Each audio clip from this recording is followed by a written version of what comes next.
Here live at the Civic Center in Charleston, West Virginia, as we continue through Championship Saturday and the fifth place match coming up featuring the Sauk Valley Skyhawks and the Scottsdale Fighting Artichokes. The 9 and the 10 seed. Scottsdale coming in at the 9, Sauk Valley the 10, but both of them playing for a spot to finish higher than their seed line here today in the final day of the NJCAA Division II National Championships on NJCAA TV.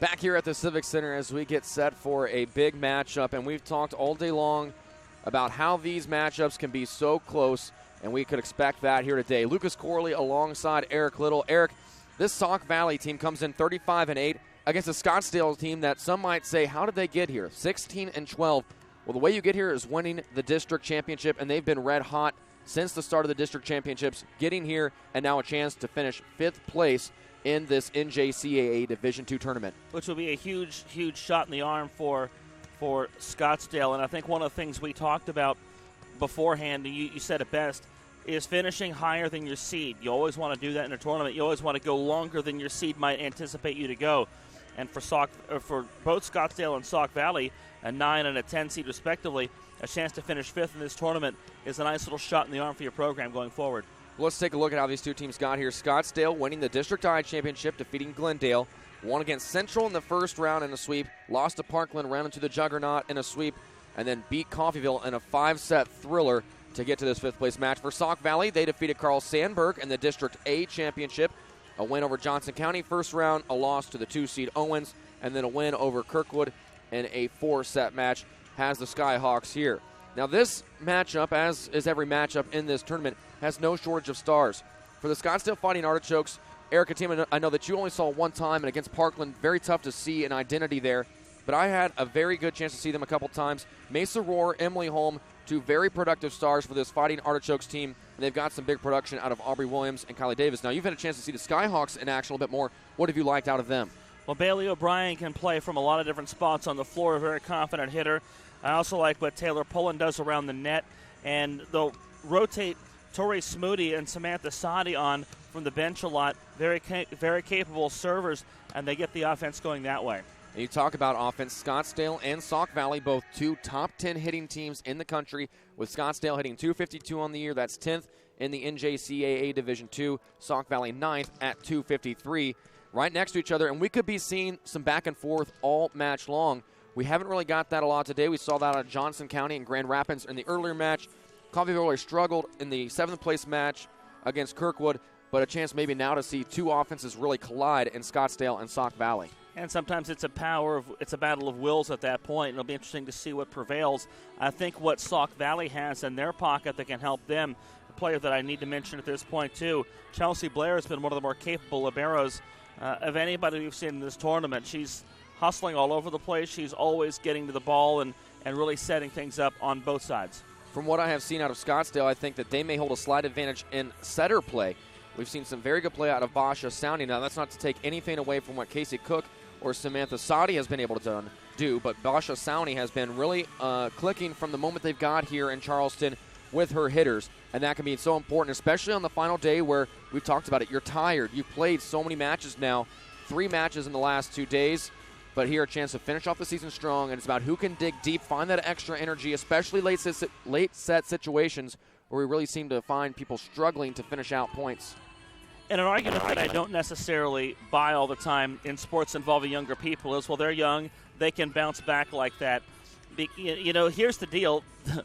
These two teams have played 4 matches in 3 days. I don't care how old or young you are. That's going to wear you out regardless. Your body's going to take bumps and bruises from diving for loose balls for basically 3 days. And yeah, it's a culmination of a long season where you've done it, yes, but it's definitely been a tough grind to get here for these teams as well. So you're right. At some point, the team that is able to be pushed through by adrenaline is going to be the team to prevail today. And one thing you have to also keep in your mind, Scottsdale traveling all the way from Arizona to get here. So this is a long track for them. The Fighting Artichokes have done a good job not letting that, maybe the jet lag or just that travel schedule get to them. They've been able to stay calm, stay focused, and play some really good volleyball in the process. You know, fun fact here from the West Virginian on the broadcast, the airport in Charleston is named after flying ace Charles Chuck Yeager. You know, of course, the first one to break the sound barrier.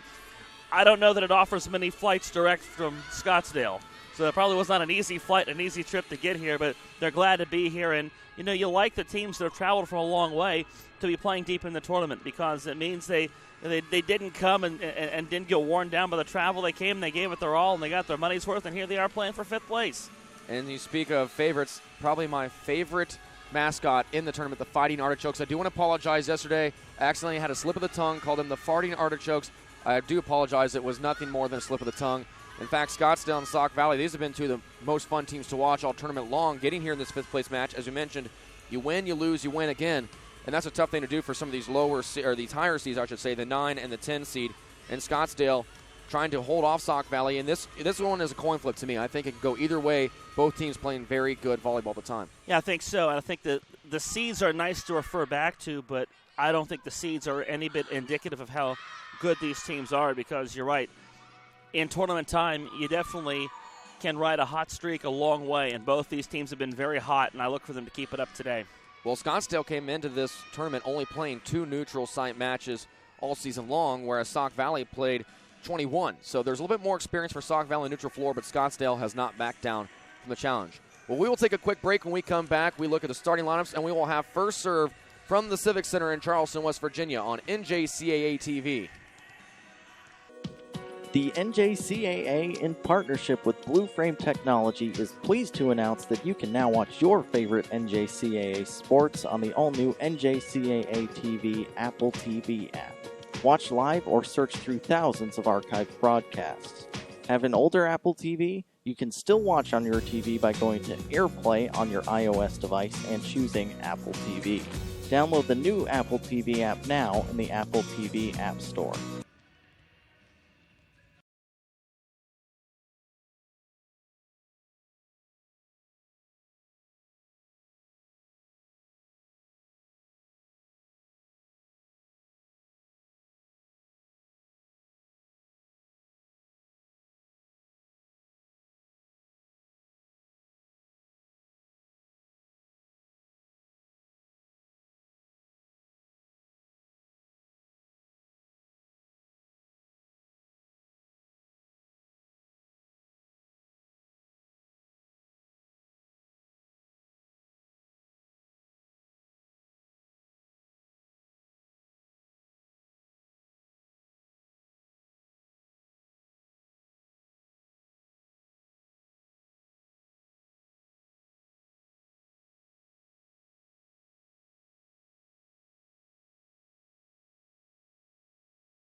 Back here at the Civic Center in Charleston, West Virginia, Lucas Corley alongside Eric Little as we get you set for the next match on the docket, the 5th place match featuring the 9 seed Scottsdale Fighting Artichokes and the 10 seed, the Sauk Valley Skyhawks. And Eric, these two teams, we talk about it, and I think it's worth mentioning for our audience that keeps tuning in throughout the day, different fan bases. You know, people might say, well, they lost, they're not playing for the national title anymore, but there's still a lot of pride on the line in these final matches. a chance to really prove, and I think for these two teams to prove that you are better than what you were seeded and maybe better than what you were ranked. Sauk Valley, 10th team overall in the rankings. Scottsdale not even ranked, but they can finish 5th overall in the nation. Yeah, and that's definitely a line of thinking you're bringing up earlier, that if you had fallen into that, you would have been sadly mistaken based on the 7th place and the 9th place matches we saw just earlier this morning. Those were very intense matches, hard-fought, especially the 9th place match. Both those teams wanted that very much. And I think the intensity is ratcheting up a little bit the farther we go into the afternoon because, again, there are a little bit more higher stakes involved with finishing 5th versus finishing 9th. No offense to anybody who finished 9th or 5th or wherever. But as we go later on, the stakes become a little higher. Then I think you're going to start to see a little bit more intensity and the nerves come out a little bit. So as we've talked about a few times earlier today, it's going to be big to get that quick start and to settle those nerves down because we've seen the nerves come out a little bit. This is a different setup than what we've been playing with the first 2 days. We were playing on 2 floors here at the Civic Center with the floors split by a net and a practice floor on this side, meaning you weren't playing in a big arena. You were playing with a much tighter background to look into anytime you were serving and things like that. And now you're in a big arena. It's the full arena look. So I think that's something different to get used to. It's a different look than you've been playing with the last couple days. And there are more people here at any given time because there's always one group that's leaving, one group that's coming in. Not to mention the fact that there are some casual fans that just want to see how this tournament plays out because they've been in town, they've been following it for a few days. So the crowds are bigger. The stage is literally bigger because there's more room. It's center court here. So I think that's definitely something that the players will have to work to settle down early in the match. And if they can do so, that will bode well later on. Let's take a look at our starting lineups first for the Scottsdale Fighting Artichokes. It's Aubrey Williams, Kylie Davis, Michelle Boskovsky, Emily Holm, Ari Kinghill, and Basha Sowney, the libero, Jamie Brown. And for the Sauk Valley Skyhawks, as we take a look at the 35-8 Skyhawks, Bailey O'Brien, Aaron Green, Hannah Peterson, Taylor Pullen, Casey Cook, Tressa Schuler, and the libero, Chelsea Blair. And you mentioned Chelsea Blair, a very good libero in that back row for the Skyhawks. And you see her at the bottom of your screen there in the black top. You will see her all over the floor today. She's not afraid to get up and down and get all around. As the PA announcer giving out the starting lineups, again, the 9-seed Scottsdale against the 10-seed Sauk Valley. A good chance to remind you that you can continue to follow all the action all day long for the 2016 NJCAA Division II Volleyball National Championship live here on NJCAA TV. Just continue to watch on www.njcaatv.com to view live and archive video of each match. Relive all the exciting plays and great memories of this year's tournament by visiting www.njcaatv.com. We actually had a national anthem before the 9th place match today. The performer, it was an acoustic guitar. His name is Mike Pushkin. He is a state legislator, believe it or not. It was a beautifully done anthem.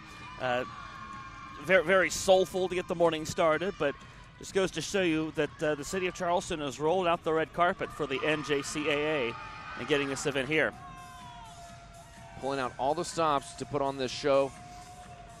And our show about to begin here in the 5th place placement match.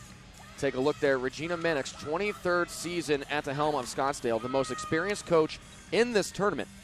Right behind her was Mary Young from Central, who had 22 years. And when those two teams faced off, boy, there was a lot of experience in the gym, and that's where coaching really came into play. On the side of Sauk Valley, one of the big keys to watching this match, we talked about Bailey O'Brien, her serving.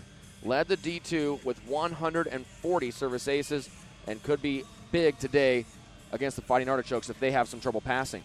And definitely if you need a momentum grabber really fast, and O'Brien's back at the service line, she's one of the more capable servers they've got. Somebody that in one run can get some momentum where you need it. That's a place to look. Chelsea Blair onto the floor as she replaces Aaron Green. Jamie Brown comes onto the floor for the Fighting Artichokes. Starting off on the sideline will be Aubrey Williams for Scottsdale. And we're ready to go, and some Sauk Valley fans behind us. It'll be Chelsea Blair.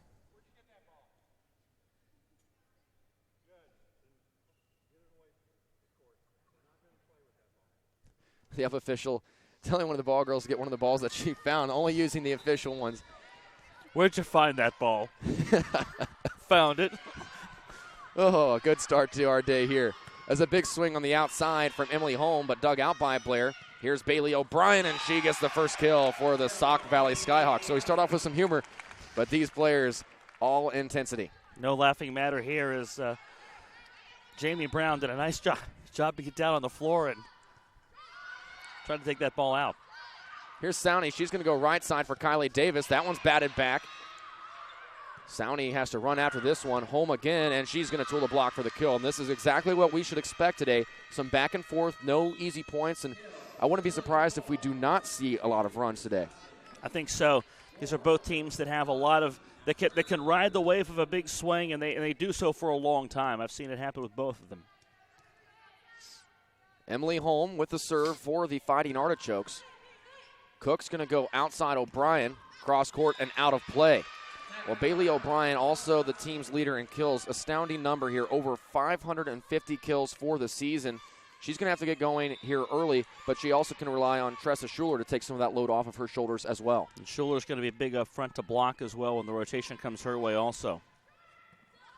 Cook going to set this one back outside for Bailey O'Brien. Sowney punches it up, and Mesa Roar will have a free ball across. Outside O'Brien again, but a double called on Casey Cook. And one thing that you're already starting to notice, they like to go to Bailey O'Brien early and often. And it's somebody that you're going to have to find on the floor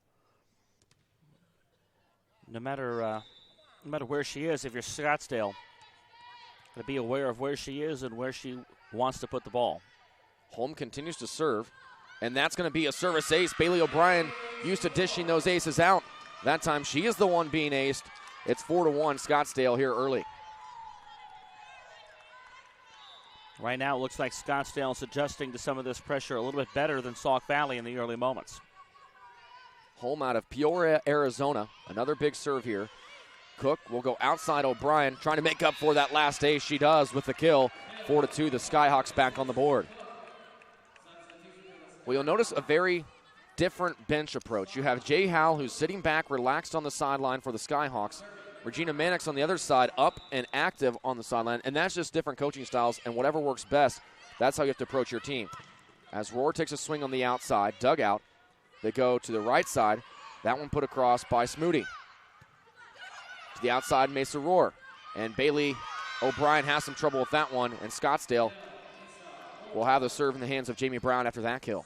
And I think it just goes to show you the differences in personalities. Just that you see that a lot in real life. Some people are more kind of laid back and wait to see what happens, and other folks want to be up and feeling their control. There's no one way to do it. Roar takes a swing. Blair trying to stretch out for that one, and to finish off that point too. I think if you're a coach, there's a reason your players committed to your program to come play for you. They like your style. They like how you approach the game.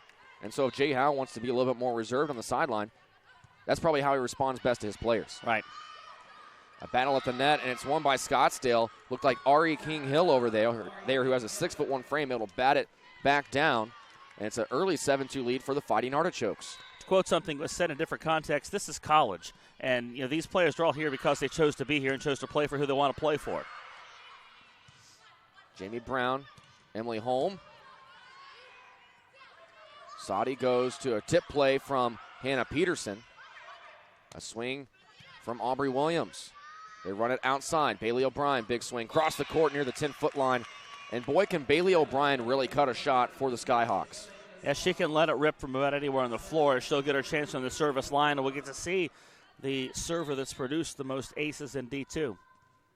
And that one in the net, and maybe that a little bit of the nerves from Bailey O'Brien. And he talked about something that maybe people will overlook, but the bigger arena, the different look than you've seen all tournament long, now instead of just the short seats behind you, it's a lot more wide open. You hear about it a lot in basketball, especially, too. With free throw shooting. Well, free throw shooting, three-point shooting as well. But a different backdrop certainly affects the amount of mustard you want to put on the ball and the strength you want to put on the serve. Sowney cannot dig that ball out, and Skyhawks starting to chip away a little bit. Back within 4, and now we'll see the serve of Hannah Peterson. Hannah Peterson, a good player up middle for the Skyhawks, and we'll be able to see her blocking as this match goes along, I'm sure. Outside, here's Roar. Down the line, and that one is tipped at the middle of the block by Smoody and goes out of play. They had a net violation there anyway. I believe they had Smoody in the net. Michelle Boskovsky goes back, the Phoenix, Arizona native. A key substitute at several positions for this club. O'Brien passes up. They're going to go outside. Big swing off the top of the block and the kill for Tressa Schuler, and she's going to have to get going here early. Sauk Valley only down by 4, but you want to see that production in the beginning of this first set if you're Jay Howe. Absolutely you do. You want to get your legs under you early on, and because, again, if the first set doesn't bode well and you never recover, that could be tough for sets 2 and 3. Here comes Casey Cook, controlled by Marissa Lamb. They go to the middle, and the kill for Aubrey Williams. Williams had 9 double-digit kill matches this year, including a season-high 21 against in-state rival Phoenix. And Scottsdale, the first one to reach 10 in this set. Cook will go outside this time for Schuler. Block back. A big block there from Kylie Davis. We saw in the last match, Eric, blocking was a big factor for Kirkwood's success. We'll see how Scottsdale or Sauk Valley is able to control the net here today.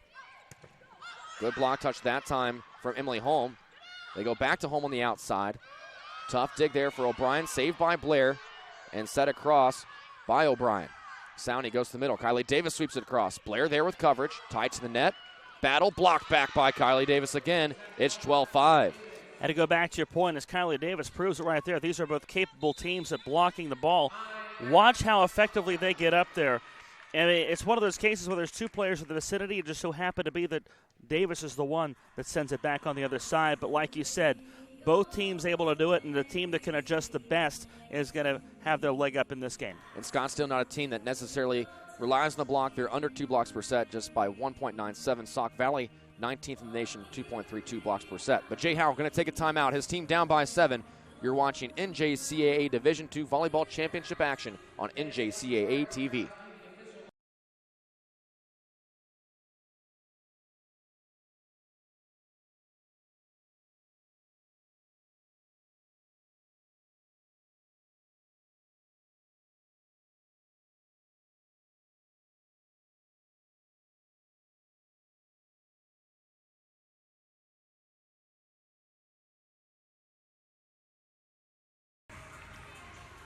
Scottsdale will have the serve up by 7 here in the first set. Aubrey Williams back, and you see that last block by Kylie Davis, and she's been active at the net already for the Fighting Artichokes.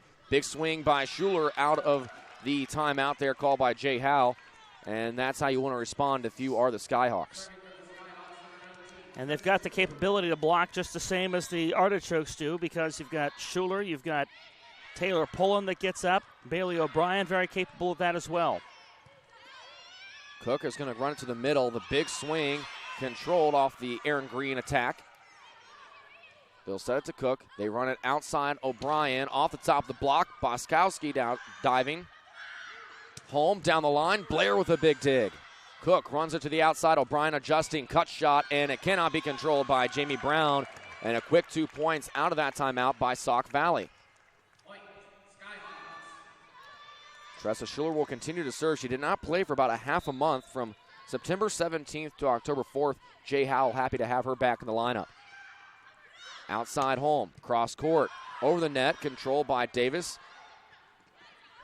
Blair close to an overpass. Cook has some trouble, and a point going for the way of Scottsdale on the back row attack violation. Schuler, a tall young lady, but don't let her size fool you. A very capable back row player. Gets down nicely, provides you a lot of help as one of your more capable servers if you're Sauk Valley. Very valuable 6 rotation player. Sauk Valley here within 6. Looking for a side out. They go to O'Brien, and she will provide it.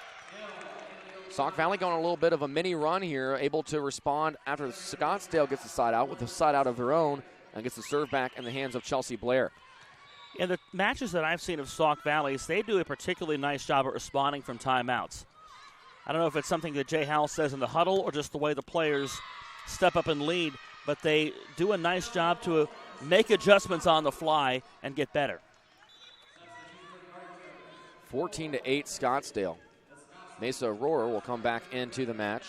And you see here Emily Holm on the swing, finding the seam. Holm, the freshman, with the serve. They go to the middle, and that one put away by Hannah Peterson. Peterson didn't get a great swing on it, but brushed it across enough to create difficulty for Scottsdale. Back within 5 are the Skyhawks. Samantha Sadi into the match now.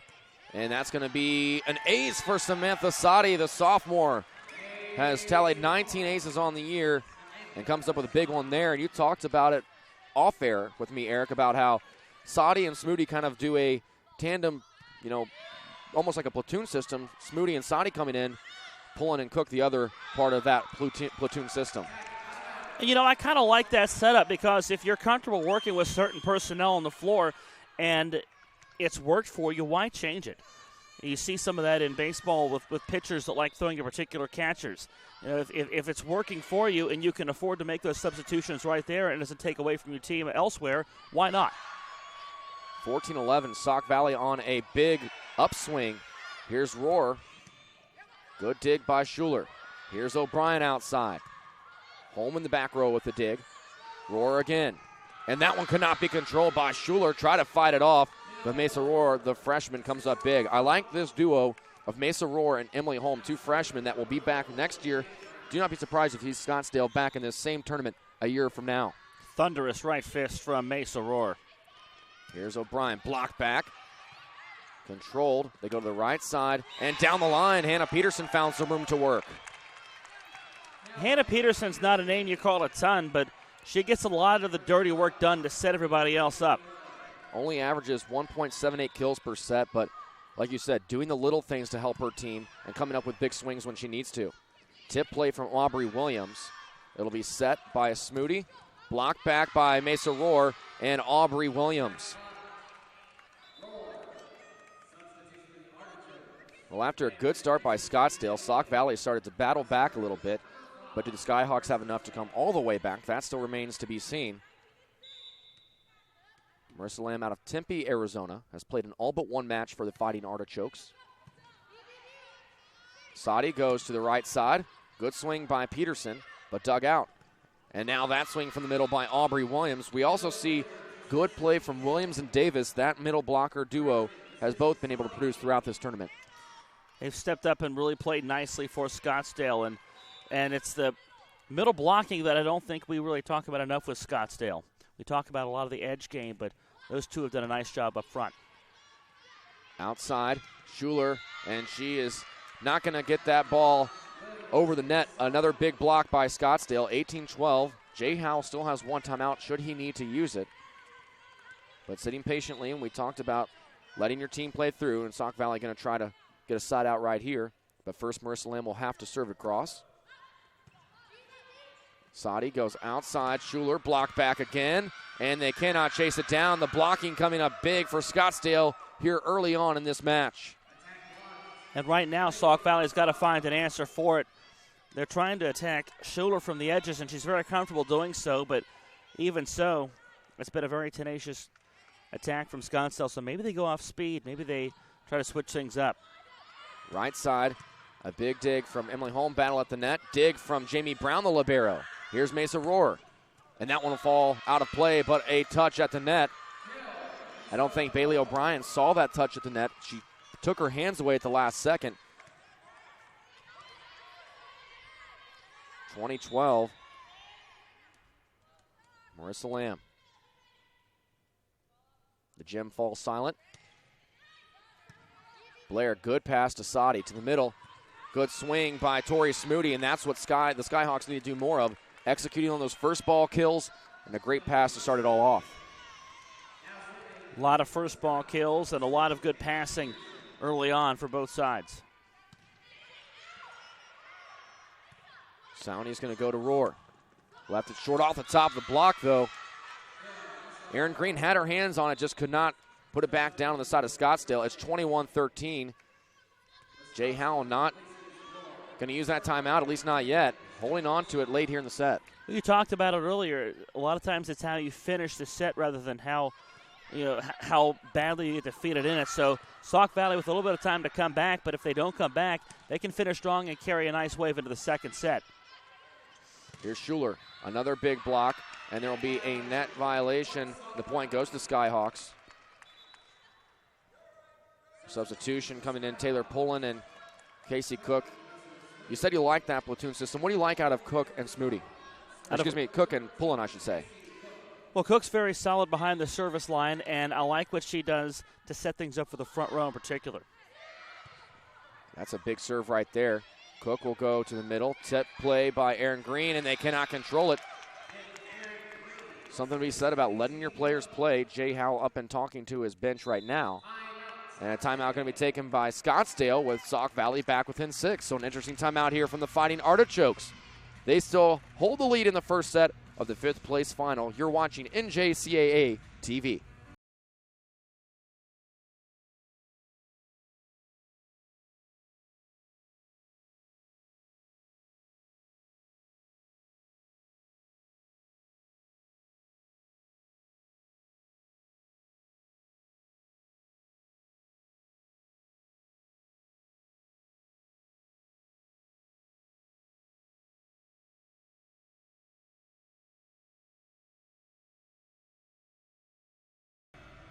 Well, Jay Howell of the Sauk Valley Skyhawks, the mad scientist, you could say, had that timeout, sitting here wondering why he wouldn't use it. And you said to me, Eric, well, he's just going to let his team rally, make Scottsdale burn their timeout first. It was all part of the plan, Lucas. I mean, and now if you're Jay Howell, you've got that timeout for later. It's a shame those can't accrue interest, because I think coaches in different sports would continue to eat timeouts other than to burn them early. Maybe they get better using them, but now you got to like the position you're in. Your team is surging, and in the huddle, all you say is, okay, just keep it up. They've managed to work themselves back to about 3 points, or to cut the lead by 3 points. So you're telling me that it's not like rollover minutes? There's no rollover timeouts here in the sport. It's a shame there's not. Scottsdale trying to get back to their earlier set ways. Emily Holm will do just that, a big swing on the outside, and a good response out of the timeout. I've always found it imperative after that timeout to get that first point. We've talked about it today a couple of times. It just really makes you think about what you talked about in the huddle was worthwhile. If you're a coach, it makes you think that what you said had some value and had some merit and actually carried weight. Didn't go through one ear and out the other. Right. But Sauk Valley able to respond within 6 here. Closer set than it was originally. Sowney's going outside for Holm. Good block touch, good dig, and a dump from Aaron Green. Here's Holm again. Off the top of the block, great block touch. Cook, trouble out of system here, and a free ball set backwards by Bailey O'Brien. Here's Holm, golden opportunity. Taken away by Blair. Bailey O'Brien, Blair with coverage again.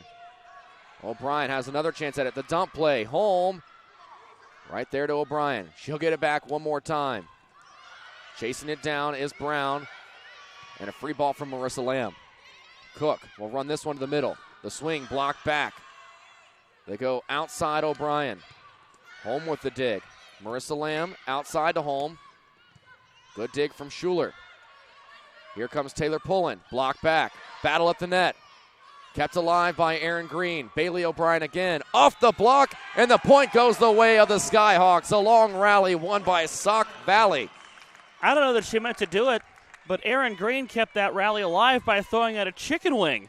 Just bumped the elbow at the ball and kept it alive, and all of a sudden Sauk Valley backed within 5. Sowney trying to get the side out for her team. Not a great swing there. Was a little out of sorts. Tapped across. Batted up in the air by Kylie Davis. Sowney wants to go outside to Holm this time. And she hits the shot perfectly off of Tressa Schuler. But Sauk Valley is showing a lot of life here at the end of this first set, Eric, and Scottsdale has to at least be worried, not that they're going to lose this set.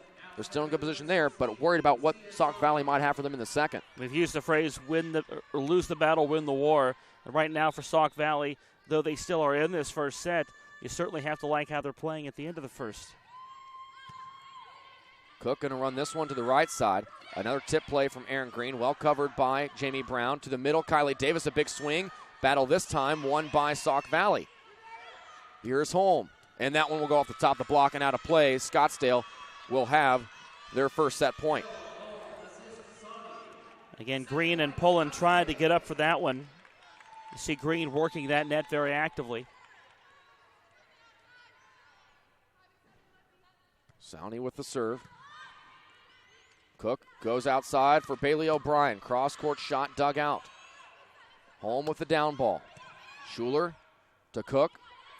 O'Brien again. Block back. O'Brien able to keep the play alive. Blair just barely gets it over on the free ball. Cook going to run this one to Pullen. King, trouble with the pass. Controlled, though, by Boskovsky.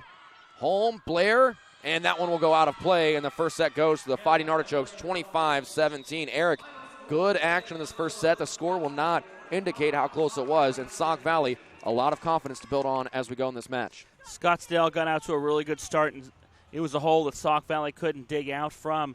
But like you said, and like we said really a lot of times throughout that set, the way Sauk Valley finished very critical as we take a look at some of their hustle, even though the point not won by Sauk Valley. They're out there diving for loose balls. They're out there on the floor making things happen. A lot of long volleys in that first set, and I think if you can prevail and win a couple of those long volleys, that's something that you can really build from as you go forward.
Back here at the Civic Center in Charleston, West Virginia, Scottsdale taking the first set over Sauk Valley 25-17. Again, Scottsdale the 9 seed, Sauk Valley the 10. We saw a lot of good play in that first set, Eric, by the outsides from Scottsdale, Mesa Rohr and Emily Holm. A lot of room for those two to work. I saw them in a matchup with Parkland, and Parkland, what they bring is a lot of size around the net. And now, not that Sauk Valley doesn't have that size, but they don't have nearly as much of it as Parkland, so there's a little bit more room for those outside hitters to work with. Do you think that perhaps Sauk Valley's become a little bit too predictable going to Bailey O'Brien as often as they have? I don't know if I could see where they run the risk, but I think the thing that they need to do is get Tressa Schuler going. Tressa Schuler didn't figure it out. They tried to work her in from the outsides, but I think we'll see her step up a little bit more in this second set.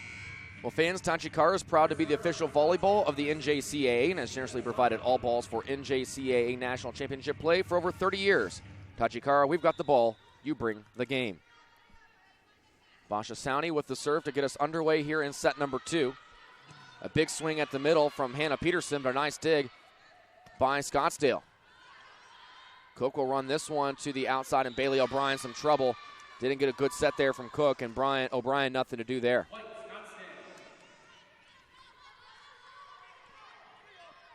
Well, if Scottsdale can get off to another hot start, Sauk Valley is going to have that confidence quickly evaporating from their game. Cook this time will go to Bailey O'Brien, who's able to put one down. That's how you get your confidence going. Didn't see that early on in the first set. Good to get O'Brien going here in the second. I feel like we've talked a lot today, and I feel like we're going to talk a lot more today about getting off to a good start in sets. And big for Sauk Valley to answer. Good serve there. Emily Holm will have to set it, and it's going to be a double. All that starts on the pressure of the serve off the hand of Samantha Sadi.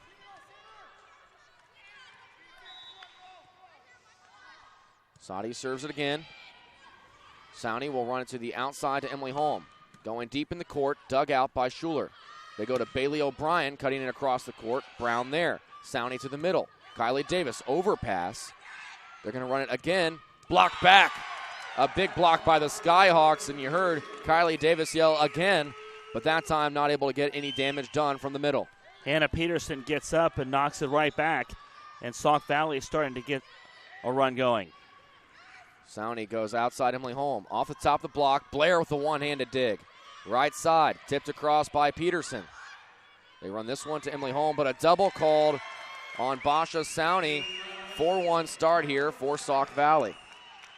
You see here the big block right off the left paw.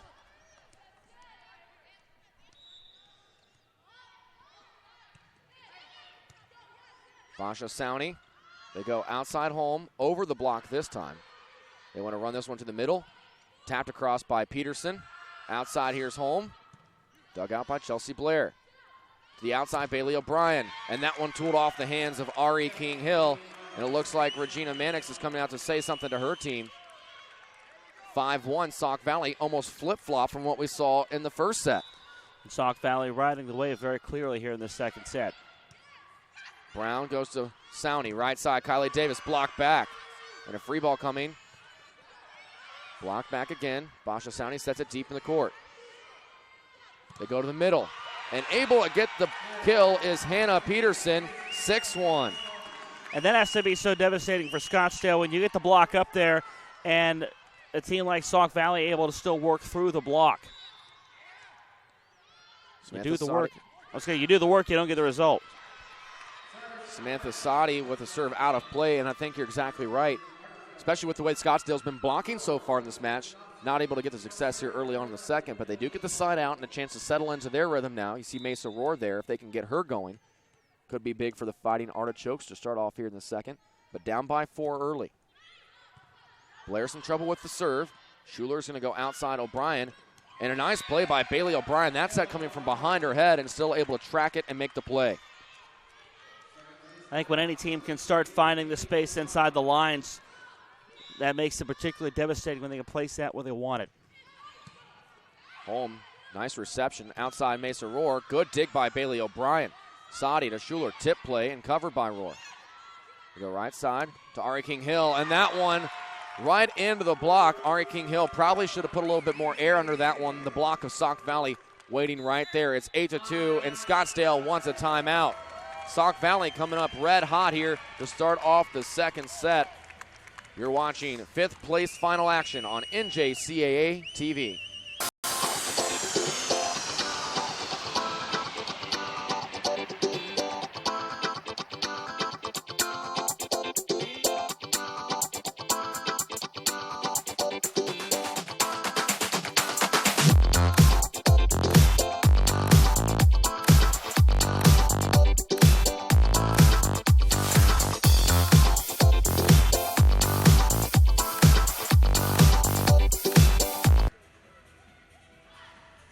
Back here at the Civic Center, we will have more action throughout the day. The next match coming up will be between Owens and Catawba Valley, the 3rd place match. And, of course, the championship tonight featuring Parkland and Lincoln Land.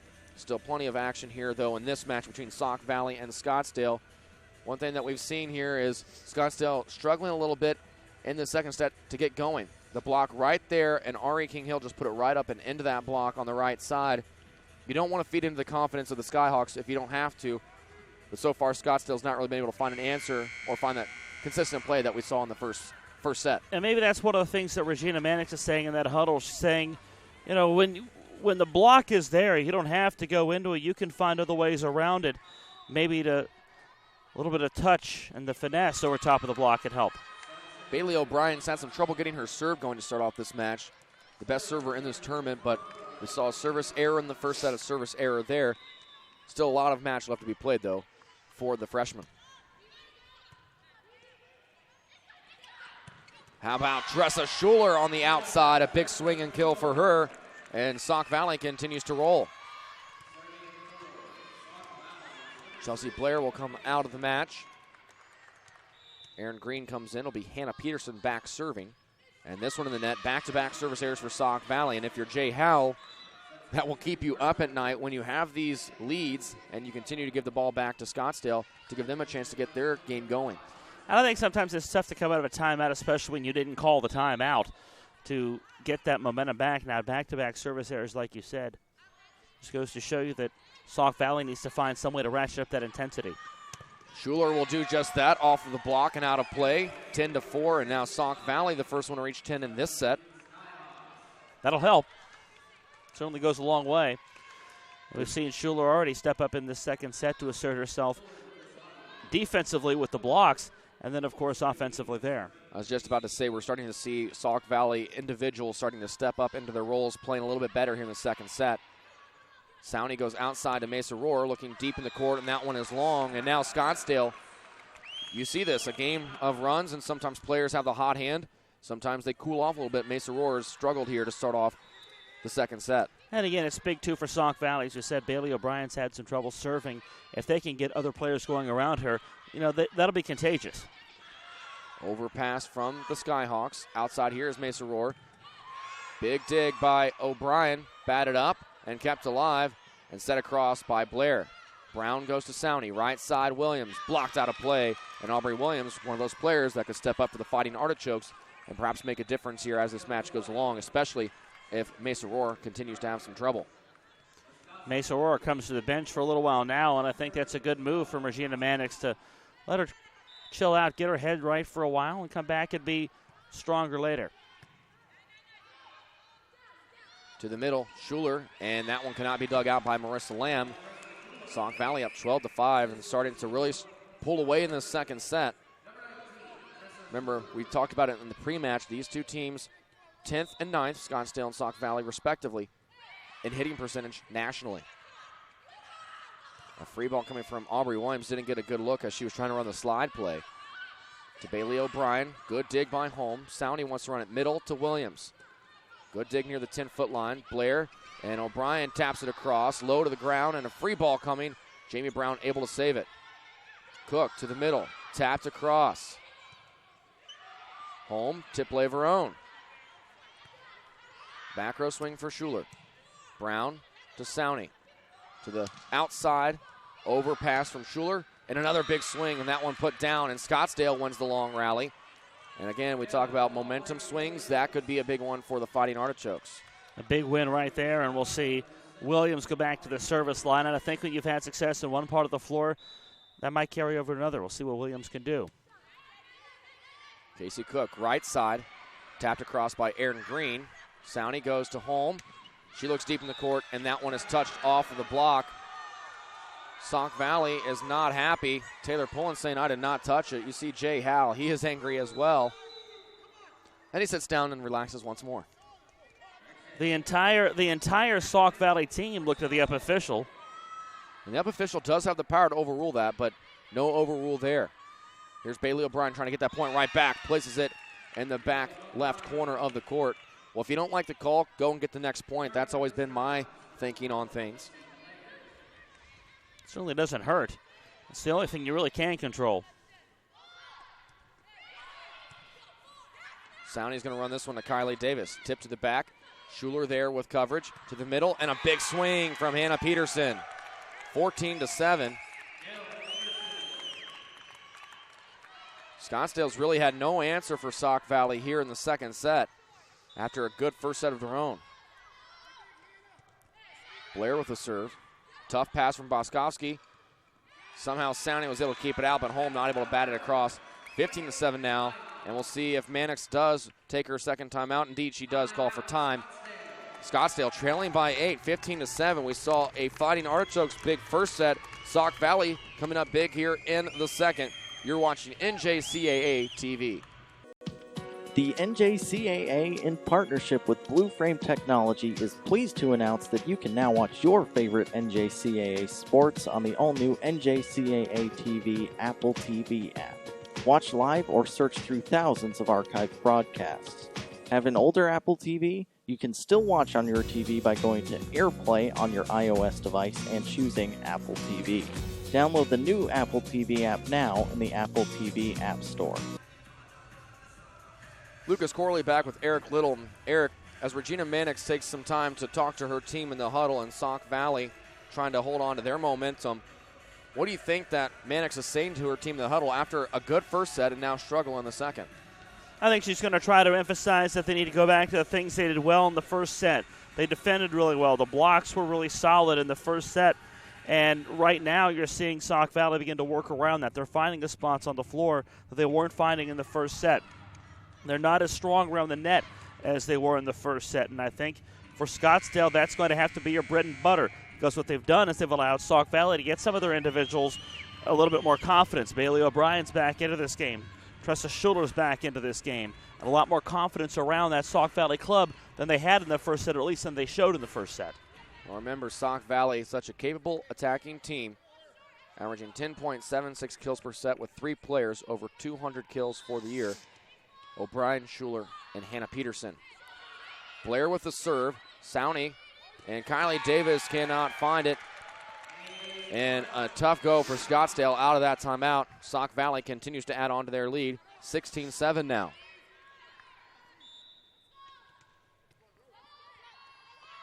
Here's the short serve from Blair. Up to Sowney. Outside Emily Holm. Rolls it across. Good play by Emily Holm trying to get her team back in this game. Holm had 230 total kills on the year. 20 kills against Mesa.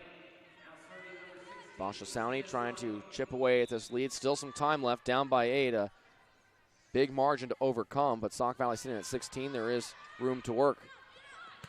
But Bailey O'Brien wants to close that door right now. A big kill and another side out for Sauk Valley, who's just been able to respond every time to Scottsdale. And that's been the crucial thing for Sauk Valley, is especially in the second set and toward the end of the first. Every time Scottsdale started a surge, Sauk Valley's fought back. Sowney's going to run it to the right side this time to Kylie Davis, and she tips it across. One thing we're not seeing Scottsdale do when they are getting their points, they're not taking big swings like they were in the first set. A lot of tip plays right now for the Fighting Artichokes. And you hadn't been hearing a lot of noise from that Scottsdale group, but now some noise finally a little bit as you're hearing Kylie Davis communicate some. Here's Emily Holm with the serve, and that one drifts back on the line for service ace. Chelsea Blair thought that one was going out. Scottsdale back within 10. Sauk Valley fans behind us trying to get behind their team. Can Scottsdale go on a run? They're more than capable. Another serve from Holm. O'Brien, they go back to her on the outside. A one-handed dig, and Holm wants it in the back row. Sadi runs this one right side. Off the block, King Hill finds it. Here comes Mesa Rohr, rolls it to the back row. Schuler bats it up to Sadi, outside O'Brien. And that one through the seam for the kill. Well, Hannah Peterson got some chances on the right side, but they go to their leading attacker on the outside to finish things off and go back up by 8, 18-10. There's the big serve from Bailey O'Brien. Well controlled. Another tip play from Kylie Davis to the outside. Schuler. Good coverage by Kylie Davis. To Mesa Rohr. Short roll. Big swing from the back row by Bailey O'Brien. Some help from the net tape, but it falls nonetheless for the Skyhawks. Crucial point for the Skyhawks because they want to keep Bailey O'Brien on the service line as long as possible now that she's finally found a groove. Big serve there. Well controlled by Holm. To the outside, Mesa Rohr. Good block from the Skyhawks. Sowney goes to the middle. Controlled by Sadi. Blair to Schuler. Tipped. Batted up in the air. They go to Ari King Hill. Off that block again. Battle at the net and tapped down by Hannah Peterson. 20-10. Sauk Valley really starting to separate. Closing time here if Sauk Valley can do it right. Sowney's going to run it to Kylie Davis. The block knows exactly where she's going. Trouble, though. Blair able to get a big dig and redirected there at the middle by Kylie Davis. Some trouble on the other side for Tori Smoody, who was not able to make a clean pass, but Scottsdale still down by 9. Sauk Valley sitting pretty here in set number 2. Jamie Brown with the serve. Outside, Schuler, block back, Ari King Hill, and she shows a little passion.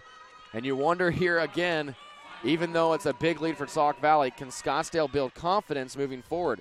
That's the one thing that nobody's really been able to do today in any match, was finish off their opponent and take the confidence away from them, as well as finish off the set. Again, Scottsdale gets the block right there to kind of prove your point. They're definitely surging. Back row, set across from Schuler. Holm goes to Sowney. Outside, Mesa Roar. Back row kill. And as you said, Scottsdale starting to fight a little bit. Back within 7, 20-13. And it is very interesting because you're right. You haven't really seen that all day today. Nobody's been able to really put anybody away and bury them. Good swing from Schuler. Dug out by Brown. They want to run to the middle. Tapped across by Williams. Schuler tips it now. Roar there. She's going to get it back on the outside.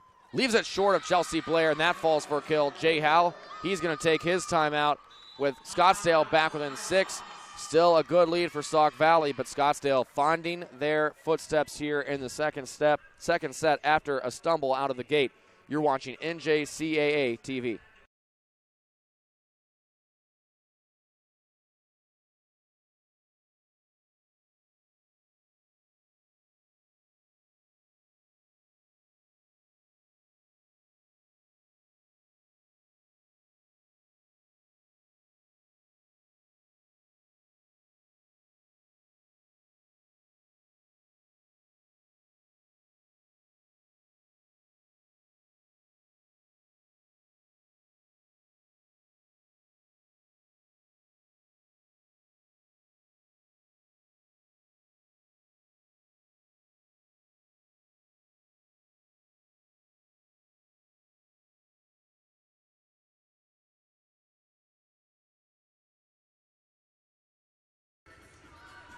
Keep up with the latest news and updates regarding NJCAA volleyball by visiting the official website of the National Junior College Athletic Association at www.njcaa.org. Well, Eric, Scottsdale has really started to find a rhythm here. Could be big for the third set, and still here some time left in the second if they can keep this run going. Yeah, definitely, and that's something that Sauk Valley did to them in the first set. Look where they are now. Schuler rolls it across, batted back by Schuler again. Sounding goes outside, Roar. Block back, but out of play, and Scottsdale continues to get closer and closer, now within 5. And to get back to this, the reason why you're not seeing teams close out like they'd like to do at this tournament is these are all good teams at this part of the tournament. You're not going to have anybody roll over. A point now for Scottsdale on the double. Scottsdale not just gaining confidence, but squarely back in this set if they can get another point here. And the official wanting Jamie Brown to switch balls out there. They go right side. Dug out by Holm. Here's Ari King Hill. This time goes over the block. Sadi to the right side. Good dig by Holm once more. To Mesa Roar. Block back. And they're going to say 4 contacts on Scottsdale. The block never making contact. Hannah Peterson out there on the right side was ready, but her hands did not touch it. So an important side out for Sauk Valley to get back up by 5 and get the serve back in their hands. Peterson's serve. Sowney runs this one outside for Mesa Roar. And across the court for the kill. And just as big of a kill there by Mesa Roar to get the momentum back and to continue the surge that you were on in the first place. Marissa Lamb will have the serve. No room for error here. Just 4 points away are the Skyhawks from taking this second set. Bailey O'Brien passes to Sadi. She goes outside. Schuler, and she's able to tool the block for the kill. Another important side out. Right now, exchanging points are the Skyhawks, but the Artichokes have to feel good where they're sitting right now. But they'd still like to push further in this second set, get a quick side out here, and then maybe go on a little run. Casey Cook will serve, the freshman out of Dixon High School. She's been big for them in their setting. Here's Rohr, and she tools it out of play. And just like that, another side out. Michelle Boskovsky will have the serve. She had only 7 aces on the year. Floater back. O'Brien to Cook to the middle. Schuler dug out, though, by Brown. Here's Emily Holm. She looks cross court. Easy dig for O'Brien. This time to Pullen. Tipped. Sowney outside Holm. Good dig by Schuler. They go to Pullen. And that time off the top of the block and continue a string of side outs by both teams. And Sauk Valley up by 5 again and just 2 points away from evening this matchup, 1 set apiece. And a very capable server back in Tressa Schuler as well. Sowney is going to run this one outside for Holm. Rolled short and no one there defensively.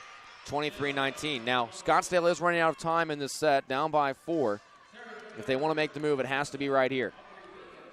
Well, I think there's no question they're squarely back in things, like you said. Tough pass. Cook able to bat it up and sent across by O'Brien. Outside. Big swing from Emily Holm. 23-20. And either way, if you're Scottsdale, you put yourself in a nice position for the third set to come out really strong. Phoenix, Arizona native with the serve. They're going to go to Bailey O'Brien. It's blocked back. In trouble for the Skyhawks. It's 23-21. Jay Howell, he's going to take the second time out with the Fighting Artichokes getting closer and closer here in the second set. Can the Skyhawks hold them off? We find out when we come back on NJCAA TV.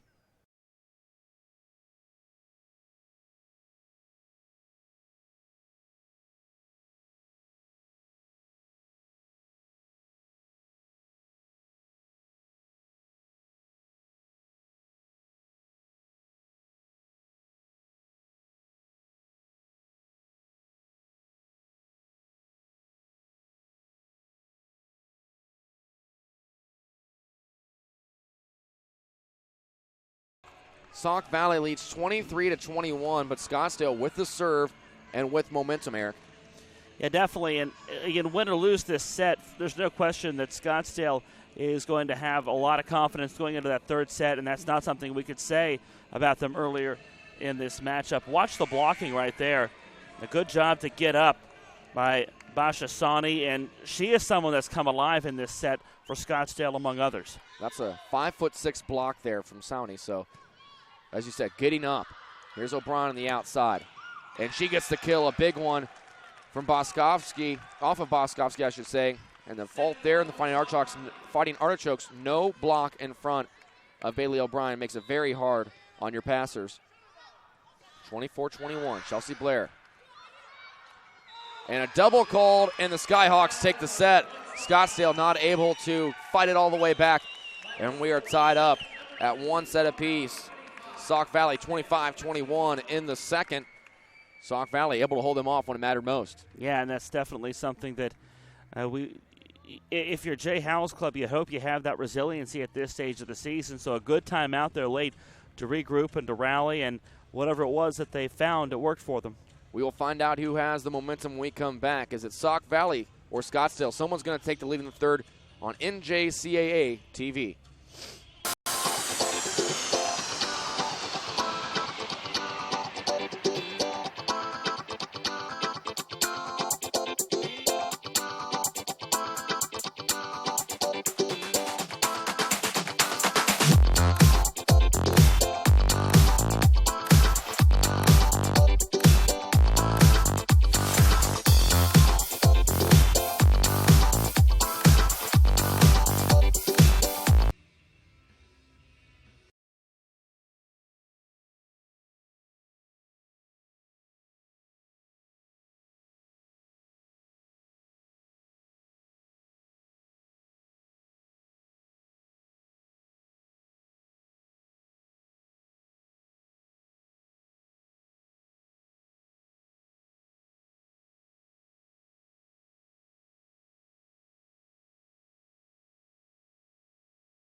back here at the NJCAA Division II Volleyball National Championships in Charleston, West Virginia. Tell you what, Eric, it's been a fun day so far, and with these two teams, Scottsdale and Sauk Valley tied up at 1 set apiece, we could be in store for some more fun. It's hard to believe we're only in the third match of the day because it's flown by for one, but boy, have we seen some intense play the entire day. Well, Sauk Valley getting that second set. Scottsdale came fighting back.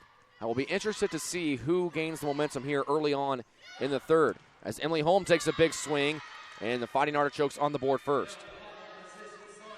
We expected Scottsdale to start big, and I think that had to have been the emphasis for Jay Howell of Sauk Valley, is you can't let them start big because of all the momentum they had late in that second set. Emily Holm with the serve for the Fighting Artichokes. Cook going to go to the middle, blocked back on the swing from Hannah Peterson, and here's Scottsdale picking up right where they left off in set number 2. And that's exactly what you didn't want to happen if you're Sauk Valley. It'll be crucial for one of their impact players to respond here quickly. Holm deep in the court. Cook going to run outside to Bailey O'Brien. She picks up some steam, but it's blocked back again. And that one's going to be 4 contacts on the Skyhawks. Well, anytime you see Bailey O'Brien cutting hard on the outside, you think big things are going to come, but Scottsdale putting up a big block in front of her, anticipating where she would be. And that's one thing Sauk Valley's not really had a lot of answers for, is how to defend that block from your outside hitters. Emily Holm tried to go deep in the court again. That time, Chelsea Blair diving out of the way. I think one thing that we did see out of Sauk Valley that they did well in the second set was they diversify their offense, not constantly setting Bailey O'Brien, really making Scottsdale second guess where to put that block. A lot of different players got involved. The serve from Samantha Sadi. Right side, tip play from Kylie Davis, and it's right on the 10-foot line for the kill for Scottsdale.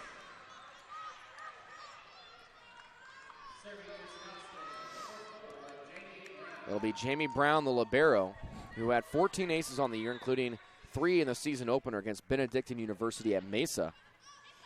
No ace here, though. Right side, off the block, but good coverage by Sowney.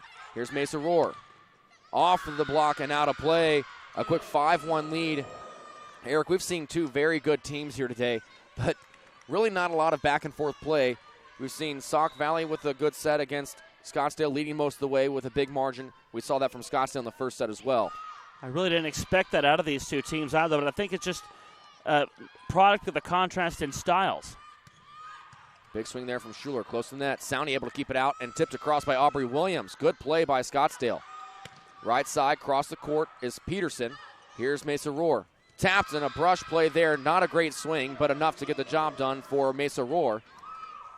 I mean, you've got Scottsdale that's very good up front defensively in the middle, and they got a lot of big outside hitters, whereas the Skyhawks do a lot of things well and have a couple players that can step up from multiple positions. Oh, we see Jay Howe wants an early timeout, only down by 5, but not able to get things going. You see also he lets his players do a lot of the talking in the timeout, and that's one thing that you like out of the head coach, letting his players kind of direct his team, but he's going to come in and give them some instruction as well. We'll take a quick break on NJCAA TV. The NJCAA, in partnership with Blue Frame Technology, is pleased to announce that you can now watch your favorite NJCAA sports on the all-new NJCAA TV Apple TV app. Watch live or search through thousands of archived broadcasts. Have an older Apple TV? You can still watch on your TV by going to AirPlay on your iOS device and choosing Apple TV. Download the new Apple TV app now in the Apple TV App Store. Scottsdale and Sauk Valley in the third set, tied up at 1 set apiece. The serve will be in the hands of Jamie Brown. Scottsdale leading by 5. They've been able to get their block going here early on in the third set. Sadi goes to the right side, down the line and out of play. Peterson with the big kill to get the side out. A nice throw there, Eric. Ball coming over towards us, and we've been able to make some good plays over here as well all tournament long. Made a couple fine plays this tournament. I'm proud of myself. I like being able to throw things. Sowney is going to go outside for Mesa Roar. Cross-court kill, big wide open floor. for the freshman. Stands at 6 foot. She gives them a big presence on that outside.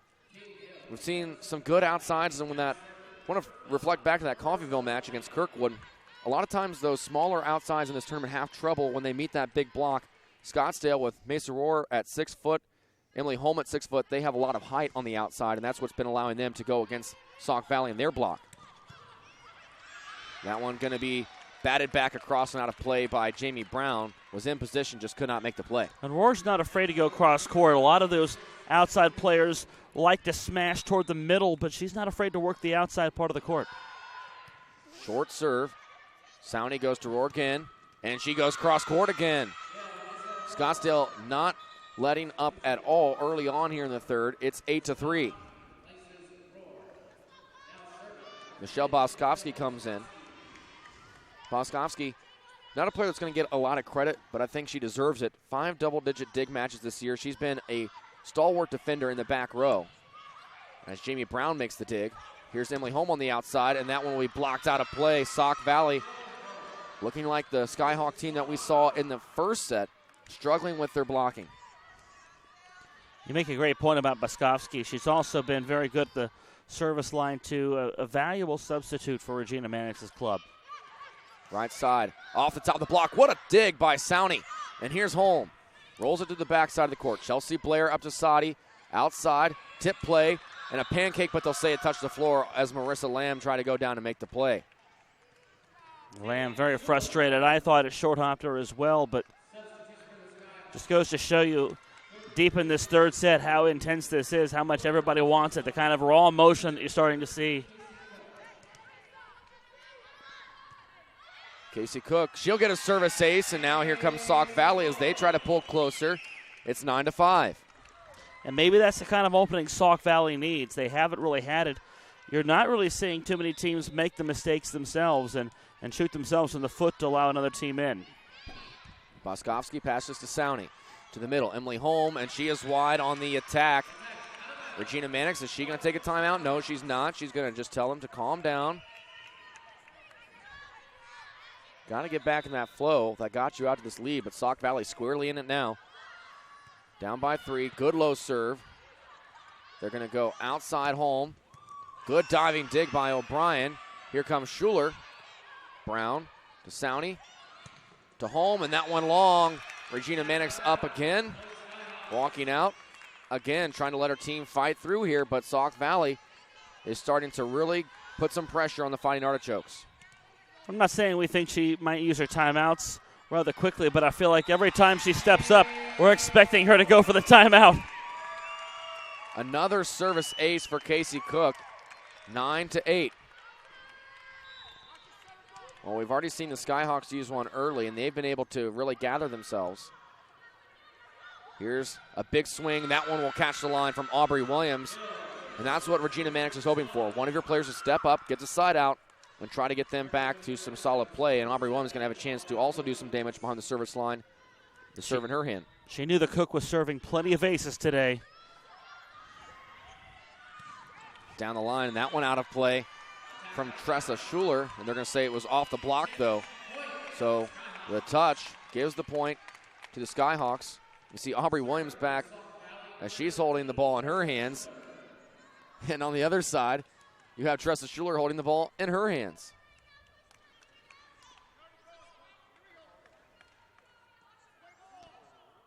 Sauk Valley trying to figure out exactly what they did. A lot of the folks behind us keep saying just play a ball, but I think at some point you owe it to the players to explain what happened and what they did.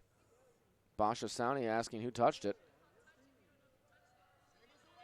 And Basha Sowney is unhappy, saying to the up official, how can you call touch if you don't know who touched it? Maybe a fair point to be made. A lot of times it's difficult there when everybody's standing close on one side. But Sowney also has to let it go at some point or risk being issued a card, because the up official does have that power to just say the conversation is over. We're not talking anymore. And Sauk Valley fans getting impatient behind us saying, all right, let's just play some volleyball. Yeah. They want to play. They're only down by 1. They have a chance here to tie things up. Right. Sowney going to go to Kylie Davis, tipped across, and that's a good way to get your mind back. Not the best look for Kylie Davis, but the Skyhawks off the block scrambling to try to get there in time, could not. And it's a de facto timeout essentially because Scottsdale came out of that certainly fired up and ready to roll. 11-9, Sowney with a low serve, and she'll get an ace. Beautiful serve by Basha Sowney. And now Scottsdale back up by 3. Tough play for Schuler to make there because that one was tailing away. This is not a team that is known for their serve. Only had 75 aces all year, 12 for Sowney. To the outside, Bailey O'Brien. Big dig by Boskovsky. Outside Holm. Rolls it short, and the kill for Emily Holm. And Scottsdale starting to find their footing. And mind you, Regina Mannix did not have to use that timeout to allow it to happen. She still got 2 in her pocket. She took a page from Jay Howe's playbook. She let things figure themselves out. Chelsea Blair going to Cook, right side. Big swing and a kill for Aaron Green to get a side out for Sauk Valley and back within 3. Starting to see some good flow here in the third set.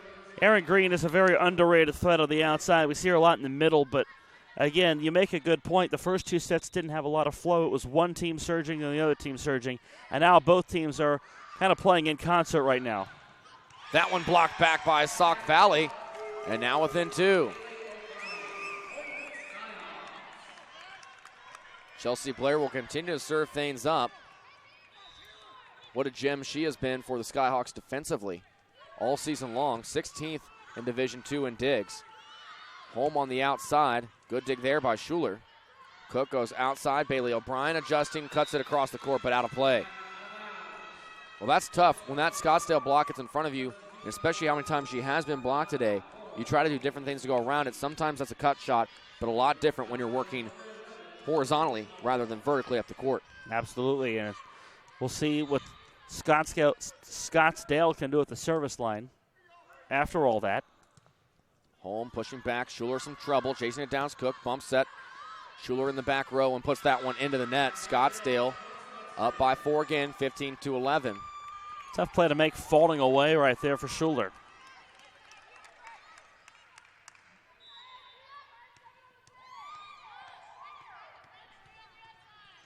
Emily Holm ready. Cook going to run this one outside. Bailey O'Brien. Good dig by Holm, tied to the net. And could not get it out as Sowney was working to try to get around Kylie Davis. You'll see the changes made here as Tori Smoody comes in. Samantha Sadi in as well. We've seen good play out of both Samantha Sadi and Casey Cook, both doing a good job of directing this Sauk Valley Skyhawks offense. And Holm trouble in the ace for Samantha Sadi. Sauk Valley threatening again, back within 2. The third set here is finally, like you said, the one where we've seen both teams step up and we've seen them do a little bit of both. They both do well. Holm, no trouble this time. Mesa Rohr off the block. She gets it back under control. Sowney dumps. Batted high in the air. Sadi goes to the right side. Adjusting is Smoody. Here's Mesa Rohr looking cross court. Instead goes to the middle, but Blair there. Battle at the net, won by Kylie Davis. Aside from that play, Sauk Valley's been strong at the net a lot today, and the outside hitters of Scottsdale have stepped up too in recent time. So both teams are finally doing what they do well. Here's Bailey O'Brien, and she will go right at Jamie Brown and find the floor for the kill. Samantha Sadi setting out there. She did not get the start today. Casey Cook got the nod. Sadi, though, had started in all but 6 matches, and now an ace for Bailey O'Brien. And now we're starting to see what she can do well. That is her serve. That might have been the last thing that Sauk Valley didn't have going for them, but they've done well all season. And that time in the net, so she cannot keep it going, but still within 2. But I think the point being made about Sadi and Cook, that Jay Howe thought maybe he might need to change something against the Scottsdale team, see if he can get a spark from Cook. But Sadi has been just as good off the bench. It's about being unselfish and accepting that you can still contribute even if you don't necessarily start. Sadi goes outside, Schuler, and it's blocked back. Great play from Aubrey Williams to get up, and we talked about her a little bit earlier too and how she was able to get it going. I don't think they had an answer for Aubrey Williams to the net. 18-15, Scottsdale here in the third, trying to take a 2-1 lead. To the right side. Blocked back again. This time it's Aubrey Williams with help from Mesa Rohr. Jay Howell still waiting over there on the side again, trying to let his team figure things out. But the block again starting to get hot here for the Fighting Artichokes. Floater back from Marissa Lamb. Set to the outside for Schuler. Brown, Sowney, Williams, and it's off the top of the block. Tough play to make in the back row. Bailey O'Brien not able to do so. And here comes the timeout for Sauk Valley, down by 5, 20-15. As Sauk Valley trying to gather themselves and get right back in this tightly contested third here on NJCAA TV.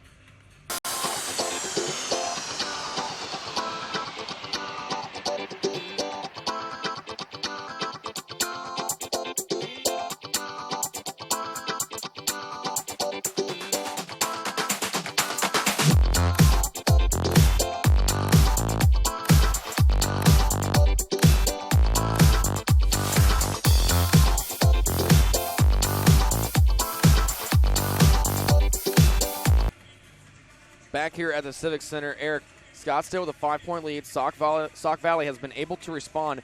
What do they need to do to respond right now? I think they need to go back to what's been strong for them. Remember, their blocking game has been very solid most of the day. And they need to work out of Scottsdale's block. Watch there as you see Rohr and Aubrey Williams both go up for the block. We haven't seen a lot of Hannah Peterson go for the outside spikes like that. They set it for here, and there's no chance. There's absolutely no chance and no seam to find for the ball. So go back to what you do well and go back to what's worked for you. They really take away a lot of the court, the Fighting Artichokes do. Ahead by 5 now. Marissa Lamb continues to serve. Blair goes to Sadi, outside Schuler. Good dig by Holm. Brown finds it. Mesa Rohr, tough angle, and that one's out of play off the antenna. We appreciate the effort from Jamie Brown. Rohr just had a very tough angle. She would have had to go almost completely cut it cross court. That's a difficult play to make. You know, I'm going to be interested to see if Scottsdale can close out this third set, because what we haven't seen really out of anybody in this match is anybody close out a set.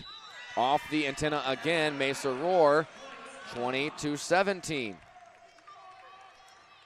It just seems like when anybody has a lead going into a set, they just can't quite close it out without leaving the door open a little bit for their opponent. Whether it's been Sauk Valley with that lead or Scottsdale with the lead, the same thing is held true. And Regina Mannix will take a timeout to talk things over with her team. That lead down by 2 points, what it was just moments ago, 2015. It's now 2017. You're watching NJCAA TV.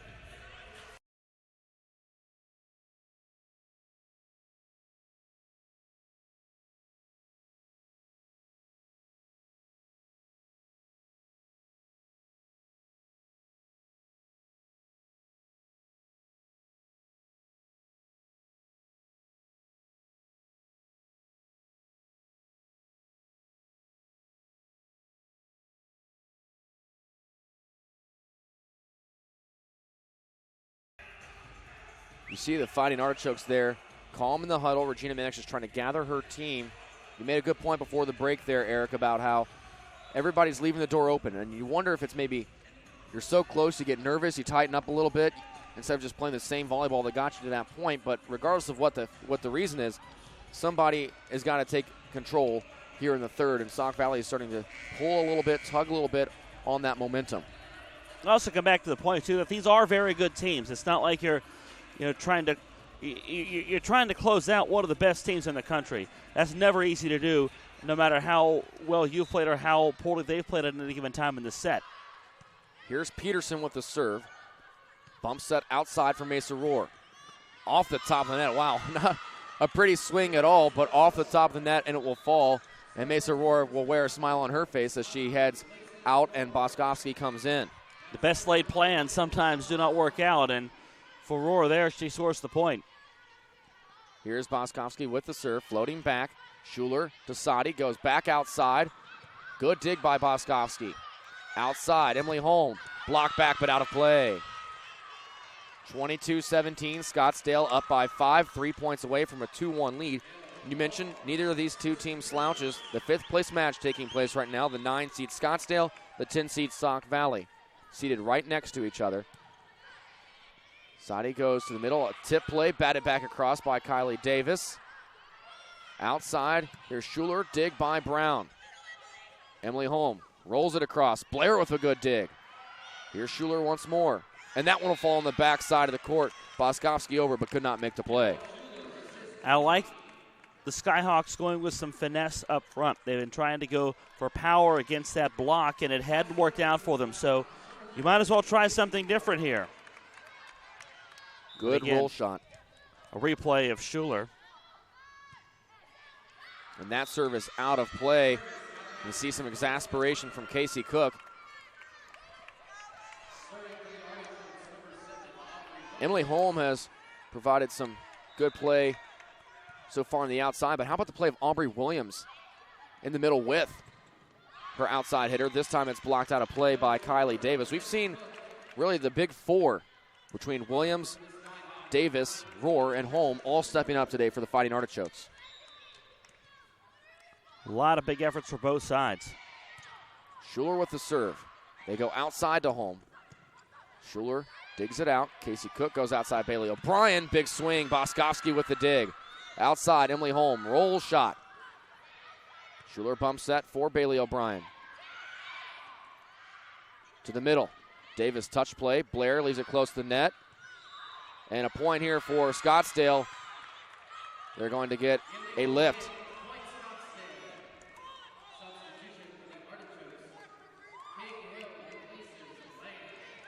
Basha Sowney will go back to serve, a set point at 24-19. The Gilbert, Arizona native. Blair to Cook, outside O'Brien. Blocked back, good coverage from Schuler. Cook goes to O'Brien again. Cut shot, dug out by Brown. Sowney outside Holm. Good dig by Blair once more. And now a swing for Taylor Pullen, who just sets it across. Brown comes to cover. They'll go home on the outside another time. Trouble as Blair has to chase it down. Schuler from the back row. Brown again. Sowney tips it up.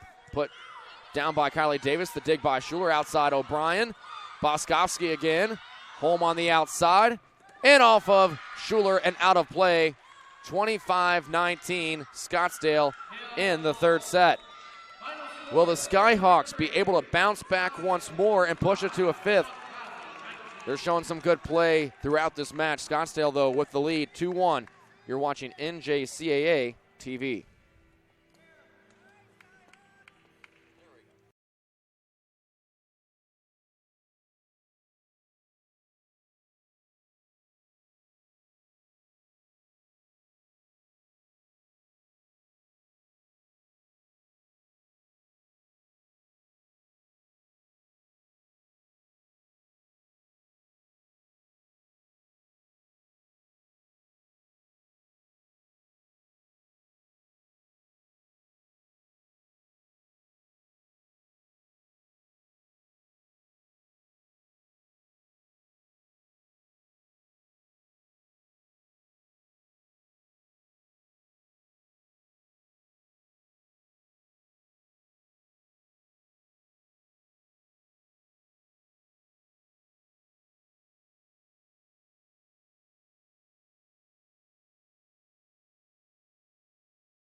Getting ready for fourth set action from the Charleston Civic Center, Lucas Corley alongside Eric Little.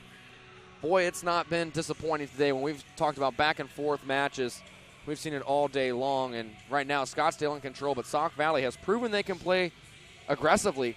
But Scottsdale upping their game a little bit there in that third set and getting back to the blocking that we saw in the first. I think we're going to see a lot more of an even fourth set than we saw in the first two, especially because it seemed like one side or the other at any given time was playing really well, and the other team was out of sync. And once the other one got in sync, the other one fall out of sync. I think you're going to see a lot more balanced play, and the fourth set might be the one that we see go, regardless of who wins it, go back and forth one way or the other. Emily Holm on that kill, and she's been very big so far in this match. Scottsdale's go-to player. In fact, although Mesa Rohr is the team's leader in kills, Emily Holm right behind her, and she averages 2.61. And Emily Holm's the player that plays 6 full rotations for them, so she's been the one to step up in this match. But you also have to give a lot of credit to the middles, Aubrey Williams and Kylie Davis, who have just been throwing up a huge block in front of this Sauk Valley team that was 9th in the country in hitting percentage at .253.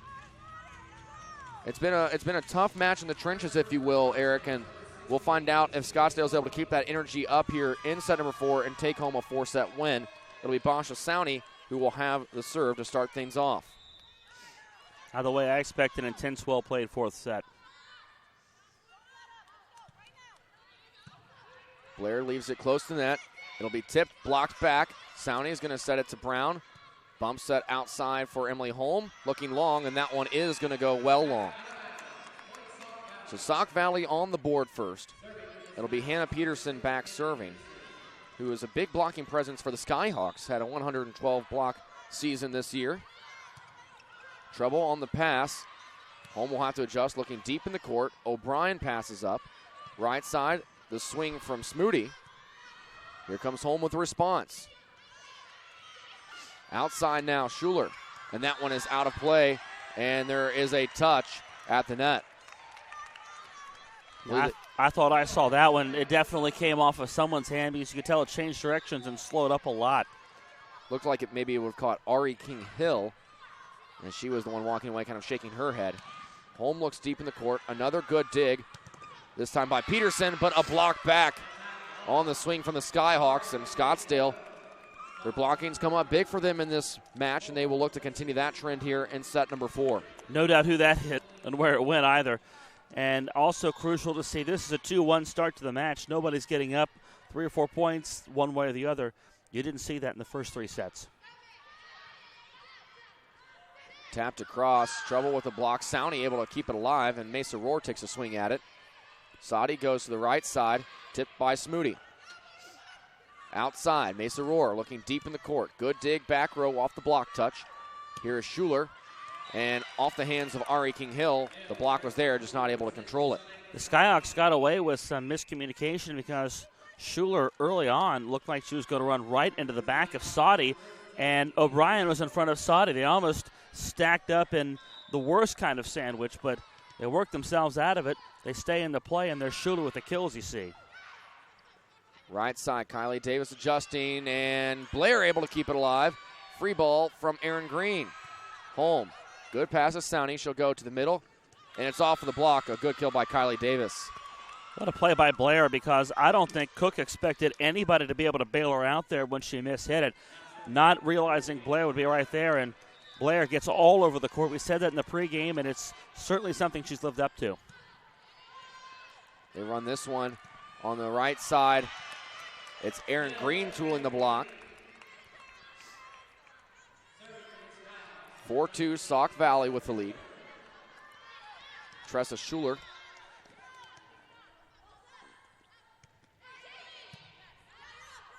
Sowney wants to go to the back row for Holm. Roll shot. Bump set to the back row, Schuler. Low over the net, dug out by Brown. Holm will find it. And a free ball from Basha Sowney. Outside, here's Bailey O'Brien. Blocked back by Ari King-Hill.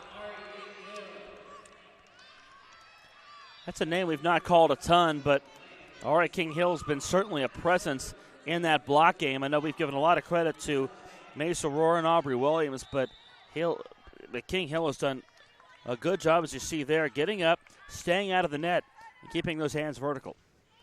She only had 49 blocks on the year, but put that in perspective, had 6 matches with 4 or more. So it was getting them in bunches. A big kill at the middle for Scottsdale, and they tie things up, that time off the swing from Aubrey Williams. It's tough for them to draw Chelsea Blair up to a position to where she can't defend those back corners, but that's exactly what Scottsdale was able to do. They draw her up, and they take advantage of it. The serve from Marissa Lamb.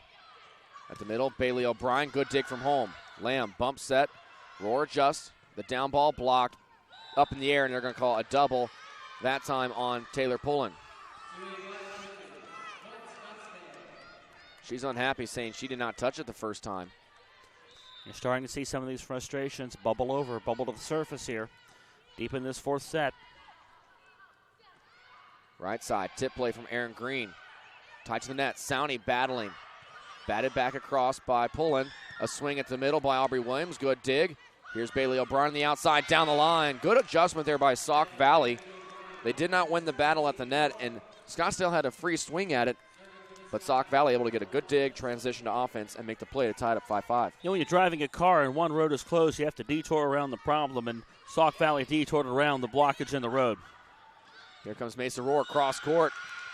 And we are seeing, as you said, and maybe we should be going to you for our predictions, 6-5 here, an early tight set between Scottsdale and Sauk Valley, and we'll see if that continues as this set progresses. You look back at that second set, 25-21, Sauk Valley got off to that really hot start, and that score isn't really indicative of what took place in that set. Scottsdale went on a late run. Maybe we will see a back-and-forth set. Bailey O'Brien dumping to the back row, gets it to 6-6. And I think Scottsdale's performance at the end of that second set is why we're still here, truth be told. Because if they don't step up and perform and show that they are or we're in this match and we're trying to make some noise, then I don't think we're still playing a 4th set. That one off the top of the block for the kill. Because Sauk Valley was at a point to where they weren't even looking their best at a lot of times, but they were finding ways to get things done, and Scottsdale was having no answers. But then Scottsdale got some momentum. They got their groove late in the second, and here we are in a tight 4th set. Overpass by Marissa Lamb. Sadi's going outside Bailey O'Brien. She'll try that same spot, but this time Aubrey Williams is waiting. And a double going to get called on Marissa Lamb as she was setting it to the setter, Basha Sowney, who was ready for a free ball. 7-7. Here is Bailey O'Brien. Boskovsky. Sowney outside home. And that one is long. I think sometimes we're seeing where Emily Holm is expecting that block to be there, and so she takes those big swings, but it's not making contact with any of the Skyhawks, and that's why it is going long. Sowney goes to the middle, Kylie Davis. That's off the block. Blair bumps that back row for Bailey O'Brien on the down ball. Lamb passes Sowney outside home. Cross court, dug out by Schuler. She gets it back on the outside. Kept alive by Brown. And Lamb tripped over Basha Sowney, getting ready for a free ball. You do not see that very often, and that's just knowing where your other teammates are on the court, and perhaps Basha Sowney should have taken another step back. She's going to go outside for home. Roll shot, good dig by Bailey O'Brien. Schuler with a big swing, and that one out of play. And meanwhile, aside from the stack-up they had earlier in this set, I'm not sure if there's been a team we've seen so far today that's done a better job of sorting themselves out on the floor than Sauk Valley. They do a good job to stay in their own space and police that themselves, knowing where they need to be and who needs to be where. Sowney serve floating back. Blair able to play it nicely to Sadi. Schuler sets it across, and Holm comes to play it up. To the middle, Kylie Davis, tip play. Good coverage by Sadi. Here's Holm. Cross court. Chelsea Blair, you mentioned it, Eric, earlier, has had trouble in the back row in certain situations where she's had a lot of room to cover with no other defensive presence around, especially in those corners. That time more towards the middle, but same kind of situation for her. Jonas, there's a full-on split here. To the right side, set to the back row, and that time could not be covered by Boskovsky. Tori Smoody, nice play. But get back to what you said, I think the key for Scottsdale, if they want to work that back, is to get Blair out of sorts and out of position to where she really has no ability to scramble back and make those plays. Sowney's going to run this to the outside, but it's going to be a double on Sowney, 11-9. The lead has not been any larger than 2 that I can remember here. No larger than 3 at the most. Here is Hannah Peterson. Sauk Valley up by 2. Low serve, overpass, a big swing. Brown's able to get her hands on it. Sadi going to run this one right side. Now they go to Holm on the outside. And the kill. Scottsdale out of system almost the entire point. And they come away with the point. You know, sometimes you can improv like that, and the results are just as nice as if you were in system. It's not something you recommend doing all the time, but for Scottsdale, it works out right there. Emily Holm, down by just 1, but has the serve. Floater back. Schuler up to Sadi. Outside, Schuler again adjusting. Off the block and to Mesa Rohr. She'll have a swing on the outside and off of Tressa Schuler and out of play, 11-11. Good, tightly contested 4th set here between the Skyhawks and the Fighting Artichokes.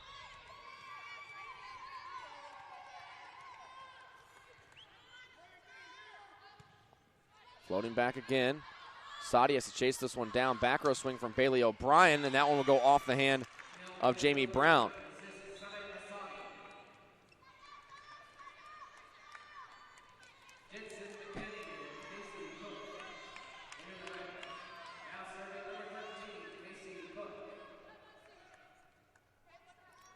Jensen McKinney comes into the match for the first time today for Sauk Valley. The freshman outside hitter. Here's Mesa Rohr for Scottsdale. Good dig back row by O'Brien. They go to Schuler. Good dig by Holm. Free ball coming from Jamie Brown. They run this one right side. Jensen McKinney off the top of the block. Good coverage to the middle. Kylie Davis. Dig by O'Brien. Schuler takes a swing. Here's Mesa Rohr. Back corner and a touch off of the block. And the point goes to Scottsdale. That's exactly how Jensen McKinney was used yesterday in their earlier matchup with Kirkwood. She was not at all involved in the first couple sets, and then she came in late. I think just some extra size up front and someone to help take or offer an extra breather to some of those hitters that have been out there for an hour and a half, 2 hours at this point. Tressa Schuler with the swing. Here comes Rohr. They want to run this one right side to McKinney. And Holm could not get there in time and almost ran into Jamie Brown, who was diving as well. I think a huge shot in the arm, speaking of McKinney, when you've got somebody that can come off the bench and that does that and provides a big kill in a big moment and takes some minutes, that you get a chance to give your regulars a breather. Here's Mesa Rohr. Dug out by O'Brien. Rohr takes another swing.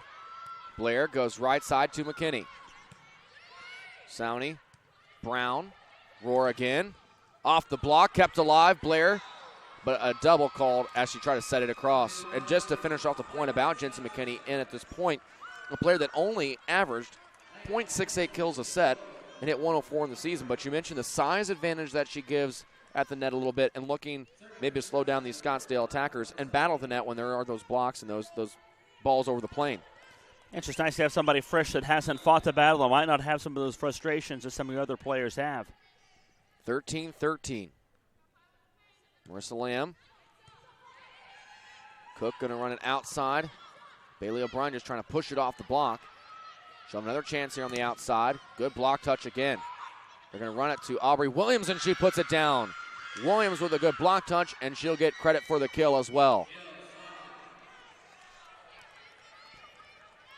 We'll see if Scottsdale can be the team here to finally bring some separation to this 4th set.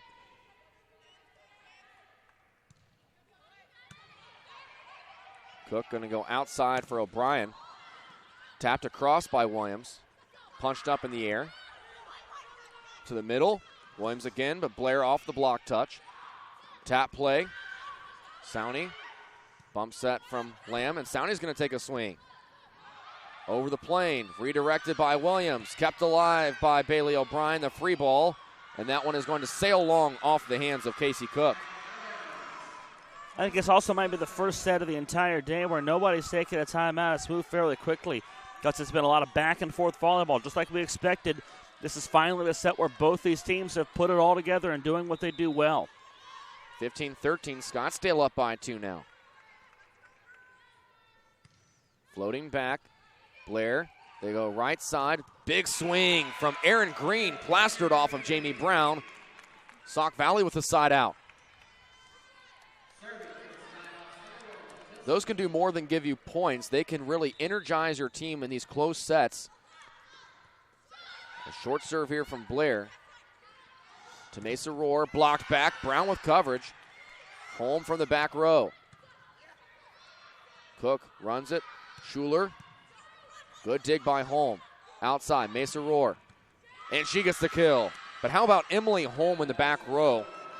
Had 12 double-digit kill matches. In fact, more known so for her back row defense, perhaps, than her offense. We've not called her name a ton today, but you're right. Keeping possessions alive. And now one of those timeouts going for Jay Howell Skyhawks. Scottsdale up 16-14, trying to finish off this match. They already have a 2-1 lead. When we come back, will be the Fighting Artichokes or the Skyhawks on NJCAA TV.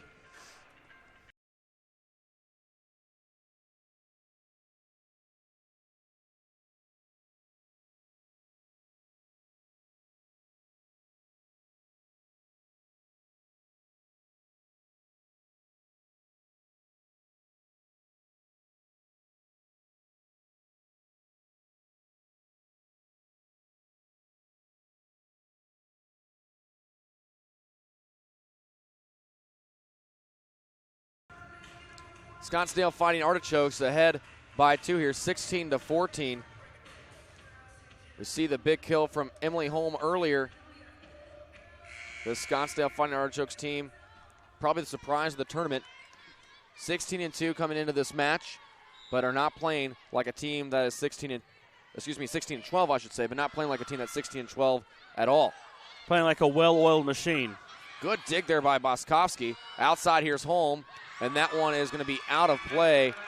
Close chance there for Holm, not able to take advantage.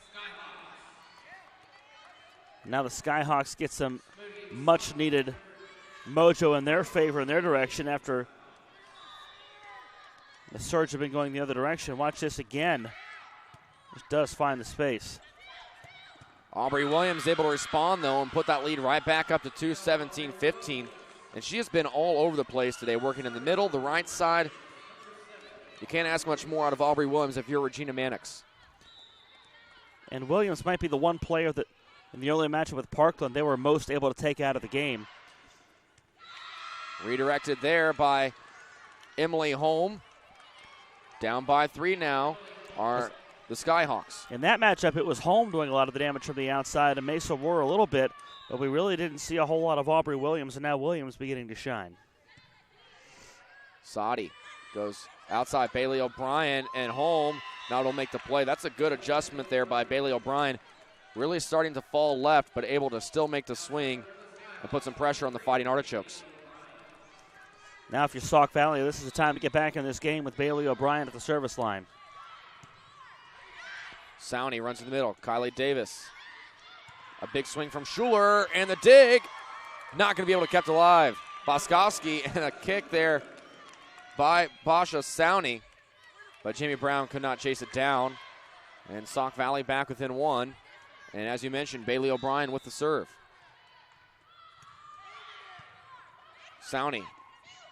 Tough play, and that one will be in just barely. Kylie Davis had some trouble with that one. 19-17.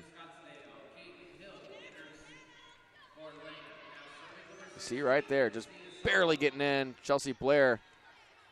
Sometimes you got to make those tough choices. That time, unfortunately for her, choosing wrong. Sadi, a bump set's going to be a down ball from Schuler. Brown to Sowney, back row, and that one out of play from Kylie Davis. Just when you think you have a chance to extend your lead, really take control of the set, an attacking error gives the ball back to Sauk Valley. And they're still very much alive here in the fourth. Hannah Peterson with the serve. Sowney outside home. That one is going to just catch the line. Jay Howell is livid. The sideline not happy at all. And the fans behind us would like to have a word with the official, I'm sure, as well. Yeah, I think I'm with Sauk Valley on this one. I thought that was out. We'll have a replay in just a moment, but first the serve from Emily Holm. Right side, swing, and that will find the floor. A big hill there. Let's take a look at this last play. We see Emily Holm here, and that one is, it looked like it could have been long. Yeah. But Sauk Valley steps up and wins the next point, and as we've said, there's no better way to get over one than to win the next one. Cook with the serve. Sowney is going to go to Mesa Roar. Off the block and on the side of the Skyhawks. You know, we say that over here on the sideline. Right. However, those girls are probably wishing they had a word as well. Let's see this one. From that angle, looks like it could have been in. Tough to tell, I thought though. that one was in, yeah. Right side blocked back by Scottsdale in the swing from Aaron Green. Jay Howell still has a timeout. It's 22-19. If Scottsdale wins this point, look for him to maybe take that. Intensity ratcheting up. Cook to the outside. Schuler rolls it. Roar. Sowney goes back outside to Roar, but a double called on Basha Sowney. You're right. I think if that point goes in the favor of Scottsdale, I think it's a timeout for Sauk Valley. But now you've got a very reliable server on the line and a chance to bring this within one. And reliable indeed, a service ace for Tressa Schuler. Big one there, makes it 22-21. And it looks like instead, Regina Mannix will take the timeout. And again, Jay Howe waiting. And it comes instead from Regina Mannix. We take a timeout of our own on NJCAA TV.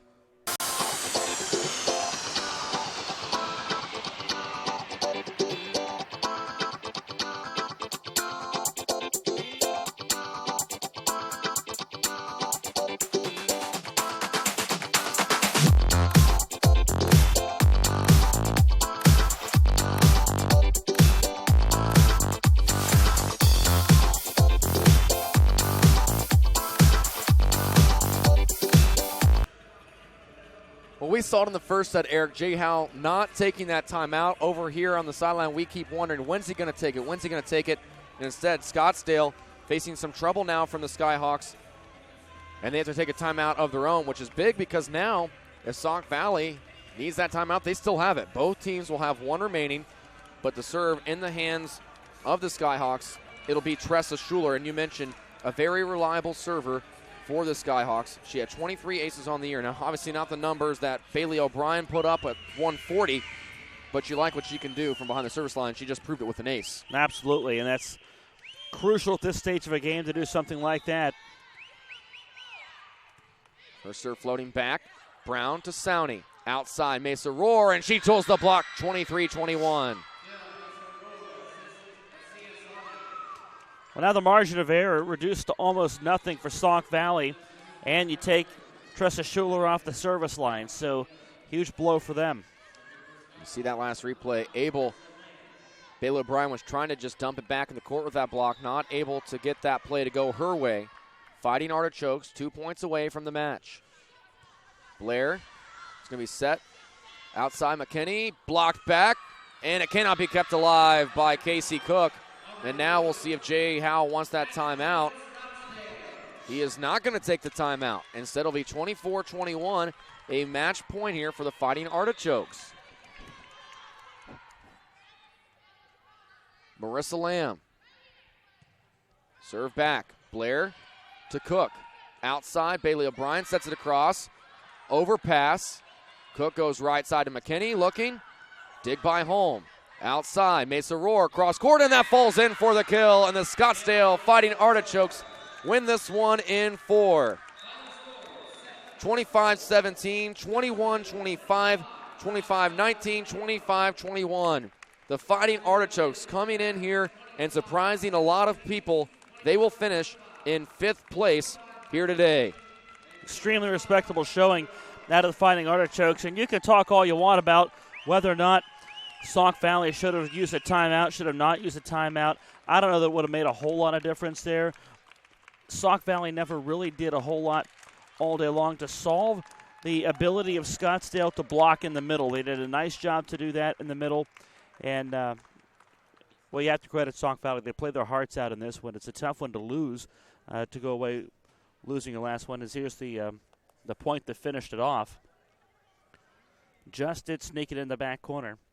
A tough one to lose if you're Sauk Valley because they played extremely well this tournament and looked good in this tournament. But for Scottsdale, I think you have to give more credit to Scottsdale for just the way they stepped up, the way they played, despite the fact that maybe the expectations coming into the tournament weren't what they were for a lot of other teams. They certainly put on a nice showing. And they had some good performances out of what we call the Big Four: Aubrey Williams, Kylie Davis, Mesa Rohr, and Emily Holm. But everybody, even the defensive players, I mean, we talked about Michelle Boskovsky. What she was able to do defensively was kind of overlooked, along with back row players like Marissa Lamb and Jamie Brown. So everybody coming together and having a good team performance. But I think the biggest story, and you kind of alluded to it, was the control of the net. Scottsdale team that only came in averaging 1.97 blocks per set. Sauk Valley 2.32, but it was Scottsdale that controlled the net. But we still have more action to come here in the final day of the NJCAA Division II Volleyball National Championships with a third-place match. These are the two losers in the semifinals from last night, but still a lot to play for. We're getting down to the nitty-gritty as it'll be Owens against Catawba Valley. All that action coming up on NJCAA TV. Wants to put the ball. Holm continues to serve, and that's going to be a service ace. Bailey O'Brien outside. Schuler block back. Ari King. Saying we think she might use her timeouts rather quickly, but I feel like every time she steps up, we're expecting. Boskovsky again.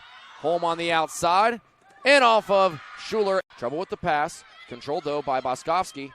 Holm, Blair, and that one will go out of play, and the first set goes to the Fighting Artichokes, 25. Scottsdale trying to get back to their earlier set ways. Emily Holm will do just that, a big swing on the. Cook will go to the middle. Tip play by Aaron Green, and they cannot control it. Something to be said about letting your players play. Jay Howell up and talking to his bench right now. And a timeout going to be top. Here's O'Brien on the outside. And she gets the kill, a big one. 16, there is room to work. But Bailey O'Brien will. Schuler there with coverage to the middle, and a big swing from Hannah Peterson. Roll with the dig. Roar again.